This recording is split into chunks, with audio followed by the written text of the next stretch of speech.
Imagine getting your electricity bill in the mail, tearing open the envelope, and seeing a big, bold zero.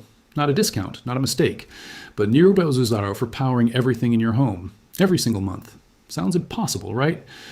Well, there's a solar trick hardly anyone talks about, and it's changing the way smart homeowners think about energy, bills, and even the grid itself.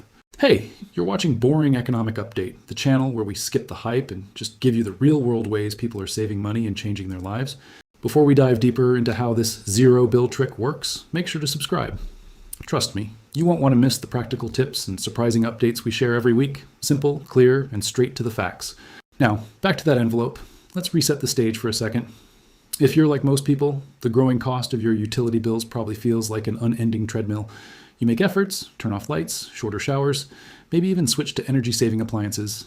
But every month, that bill doesn't seem to budge, or worse, it creeps higher. Then the whispers start. You hear your neighbor mumbling about solar panels. You drive past a house gleaming with that futuristic grid on its roof.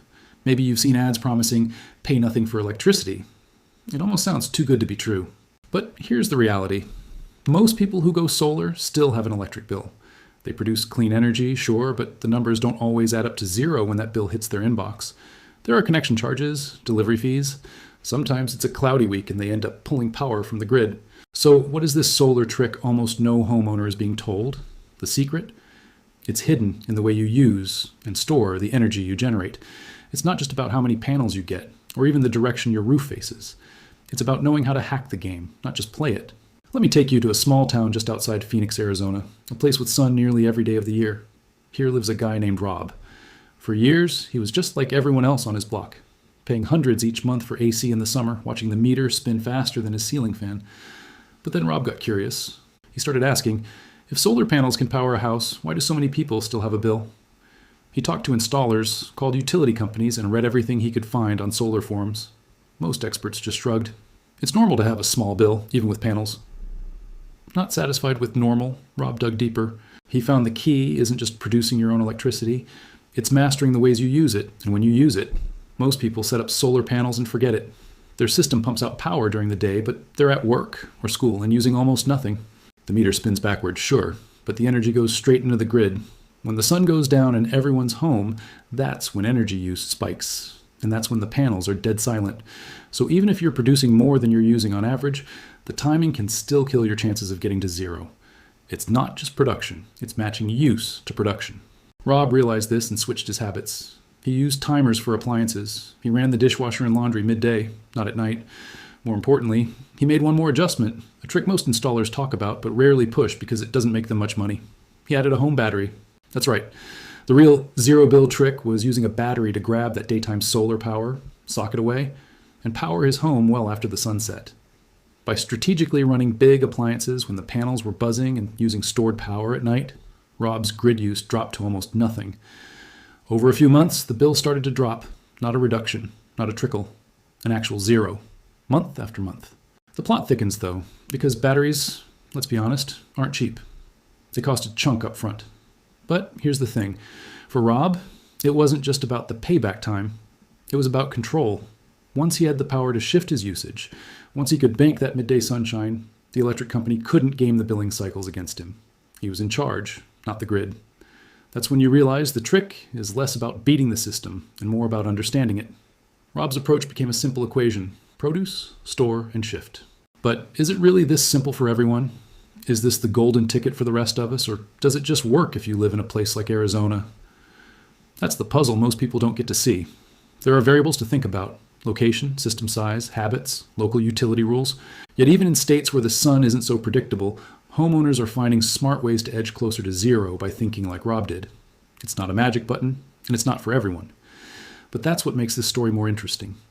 Because there are twists, things utilities don't advertise, and things solar salespeople conveniently forget to mention. So here's where it gets really interesting. Some electric companies are quietly changing the rules. They see that more homes are adding solar and batteries. They know net metering, the policy that pays you for excess solar power, may not last forever. As that happens, the trick Rob discovered becomes not just a way to save money, but a way to future-proof your home against rising energy costs and shifting policies. That's where we'll go next. Why the zero bill trick isn't about a fad or a quick fix, but about a smarter, more resilient way to live. It's easy to imagine that Rob's approach was just lucky timing, or that it works only in places drowning in sunlight, but the real story goes deeper. Think about the way electricity has been delivered for over a century. Power flows in one direction, from big, far-off power plants, through wires and transformers, into your house. You pay for whatever you use, when you use it. But solar had already started to disrupt that tradition. Homeowners could generate their own power and send any leftovers back to the grid, usually getting a bit of credit in return. This is what's known as net metering, and for a while it was the big selling point for solar panels. But Rob noticed something new happening. Across the USA and in other countries, utilities were quietly changing the net metering game. Some started paying less for the power you sold back. Others limited the number of homes that could even participate. Suddenly, sending your extra daytime power to the grid wasn't looking as sweet as before. If you couldn't count on being paid full price for every kilowatt you sent back, what was the next move? That's where the hidden power of batteries came into play. Rob figured, why give away his cheap solar power to the grid for pennies, only to buy it back at full price later that night? It wasn't an overnight decision. He did his homework, checked out several battery systems, and learned that prices had started to drop compared to just a few years earlier. He realized that batteries were becoming less risky and more practical. Instead of focusing just on payback time, that obsession every solar installer likes to bring up, he started thinking about steady savings and future-proofing. The way Rob saw it, every kilowatt hour he kept for himself was freedom. If the utility tried a new billing structure, he was less exposed. If rates jumped during a heat wave, his battery would keep his AC running and he wouldn't pay a premium. Now, here's where it gets even trickier and a bit technical, but stay with me. Not every battery system is created equal. There are grid-tied batteries which work with the power company and off-grid systems that disconnect you completely. Rob didn't go off-grid. He just wanted to use less grid power during the expensive evening hours. His battery charged up with sunlight during the day, and then, instead of using electricity from the power company, his house drew from the stored energy after sunset. When combined with smart home tech, thermostats that learn your habits, plugs that run only at certain hours, and even electric cars set to charge at the perfect time, he turned his whole house into a kind of mini power station. Interestingly, this shift in store move caught on with a few of Rob's neighbors. They asked questions. They watched his monthly bill drop to zero. Some were skeptical. Batteries, after all, still cost something and require installation. But if you did the math and realized that with incentives and new tech getting cheaper, the numbers made sense. The key was simple. Don't expect to cut your bill in half just by installing panels and forgetting about them. The real trick is in the timing, the storage, and some tweaks to daily life. You don't have to be a tech genius to do what Rob did, but a little curiosity and a willingness to change a few habits goes a long way. One of the most intriguing changes came after a summer storm hit the neighborhood last year. The grid went down for hours, but Rob's lights stayed on. His battery, quietly charged up by the Arizona sun, kept his fridge running, his Wi-Fi working, and his kids entertained. Turns out, the zero bill trick wasn't just about saving cash, it was about resilience, and that's something money can't buy. A small measure of control in a world where storms, wildfires, and blackouts are becoming more frequent everywhere, not just in Arizona. But the story doesn't end here. Policies are shifting, and so is the tech. In some parts of the world, even cities with cloudy weather, think Seattle or places in Europe, residents are using smaller battery systems and smart plugs to decrease their bills dramatically. It's all about matching generation with use, storing what you can, and being ready for whatever your old power company throws your way. This isn't a miracle, and it's not reserved for people with fancy solar arrays and a pile of cash. More communities, from New Jersey to Germany to Australia, are teaming up for community batteries, letting entire blocks share stored solar power and slash their bills together. That's the evolution. Solar isn't just a lonely panel sitting on a roof anymore. It's becoming a network, a strategy, a way for regular people to take back a bit of power, in more ways than one. But is it inevitable that everyone will get to $0? What about the risks, the little traps in the fine print nobody talks about? And what happens if the rules keep changing, or if the tech suddenly gets even better? There's more to uncover as we dig even deeper into the fine points and some of the surprises Rob and countless others discovered along the way. Rob's experiment with solar, batteries, and daily energy tweaks started as a way to shrink his electricity bill. But what happened next is the part that really gets interesting, not just for him, but for anyone thinking about how energy will work in the future. Going beyond the headline of $0 bill, Rob quickly realized that independence is not a single finish line. It's more like an ongoing game with new rules and changing strategies every year. As more neighbors joined him, first curious, then convinced, the whole street began to subtly shift the way they lived. Washing machines ran during lunch breaks, not at midnight. EVs charged up right after sunrise, not just whenever they were parked. Barbecues and gatherings started turning into informal info sessions about kilowatt hours and battery warranties. People shared savings tips, trade-offs, and troubleshooting tricks over cups of coffee or while mowing their lawns. Of course, not everything was perfect. Rob hit snags along the way. He found out that utilities in his state were starting to add demand charges, extra fees based on the highest spike in energy usage during a billing period. If he ran his oven, dryer, and pool pump all at once, that peak could trigger a charge even if the rest of his bill was low. He learned the hard way that getting all the way to zero meant paying just as much attention to timing as he did to total usage. Some months, he'd win, $0, nothing owed. Other months, he'd get a small bill and have to adjust all over again. Trial and error became just as important as technology. It wasn't just about beating the bill for Rob. In conversations with his kids, he started seeing the broader lessons come through. They understood how power gets made and moved, why their battery worked best on sunny days, and why unplugging things mattered. Pretty soon, saving energy wasn't just some adult chore.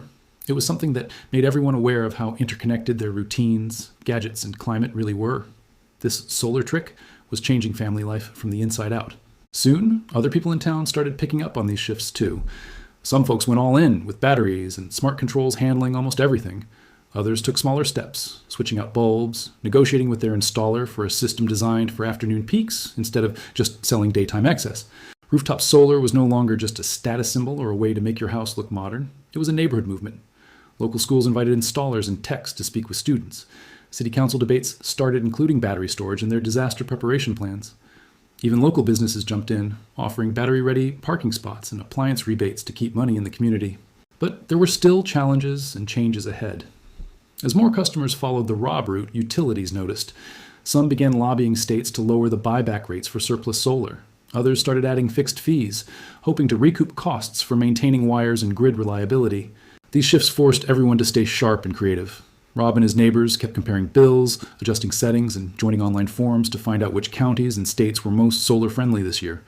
There was a definite sense of us against the system, but with just enough cooperation and friendly rivalry to keep everyone focused on saving more and using less.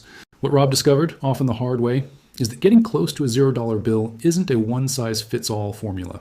It's a set of habits, tools, and most importantly, a bit of grit. Yes, the upfront investment is real, but the story goes far beyond the panels and batteries themselves.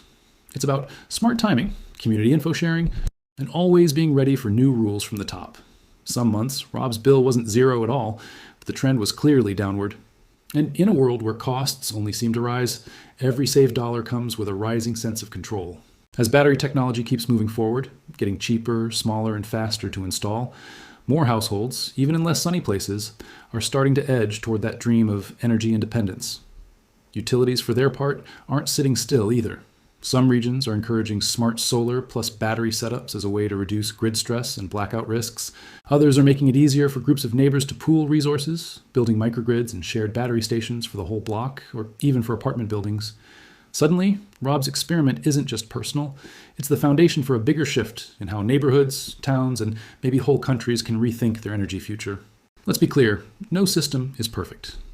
Even Rob's setup isn't truly off-grid. He still relies on a connection, especially in winter or extra dark stretches. But that's not failure, it's adaptation. The real trick isn't producing way more power than you need or maxing out your roof. It's using what you make at the smartest time, sharing ideas with neighbors and anticipating the next change before the electric company tries to surprise you. In Rob's town, what started as a quest for a zero bill turned into a lesson in resilience, cooperation, and keeping your cool when the rules change. That's the story of the $0 electricity bill, the trick no one told you, but more and more people are learning one experiment at a time. It's not out of reach, not reserved for engineers or tech geeks, but it's not about winning the lottery. It's about joining a quiet movement, rethinking old habits, and turning your house into something smarter than the system was ever designed to handle. Think you could do it? Or do you already have tricks of your own that helped shrink your bill or made you rethink how you use power at home? Drop your stories and questions in the comments below, and don't forget to share this video with anyone you know who's ever looked at their electric bill and thought, there's gotta be a better way. Join the movement because the electricity bill of the future just might read $0.